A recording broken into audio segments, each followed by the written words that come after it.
Une énième réunion qui s'achève une fois de plus sans accord entre les planteurs et l'industriel Tereos. Donc là, aujourd'hui, on a un gros problème. On nous veut minimum 30 €. On brûle l'usine. Les agriculteurs sont à bout, les négociations n'avancent toujours pas. Selon eux, l'industriel ne veut pas trouver un accord à l'amiable. On n'arrive pas à avoir un partage équitable de la part de Tereos. On n'arrive pas à avoir une satisfaction sur l'ensemble de nos demandes.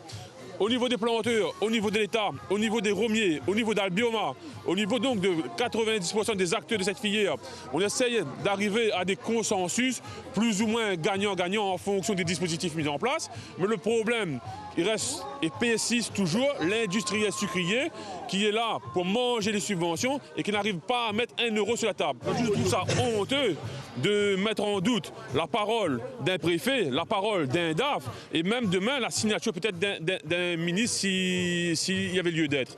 Donc le point de vue de Tereos, est-ce qu'il veut la survie de la filière? Est-ce qu'il veut la mort de la filière? Aujourd'hui, c'est une question que nous, on se pose en tant que planteurs et qu'on pose demain à Tereos. Il préfère quoi? Toucher une subvention sans travailler? Mais ça, c'est quel objectif qu'on a demain là? Un mois maintenant que les planteurs ont élu domicile devant la préfecture, au cœur de leurs préoccupations, la Convention Cannes, un document qui déterminera leur rémunération pour les 5 prochaines années. On s'est bagarré pour la canne longue machine. Bon, c'était quand même à 9,8, on l'a réussi quand même à amener à 9. Et c'est quand même à 9, on fait 9 de richesse, on est rattrapé à 30, on n'a pas de remboursement à faire. Bon, on peut dire que c'est pas bon, mais en fait, demain, la discussion ne sont pas terminées. Hein. Un bras de fer qui se poursuit toujours, ministre ou pas, les planteurs comptent bien obtenir satisfaction.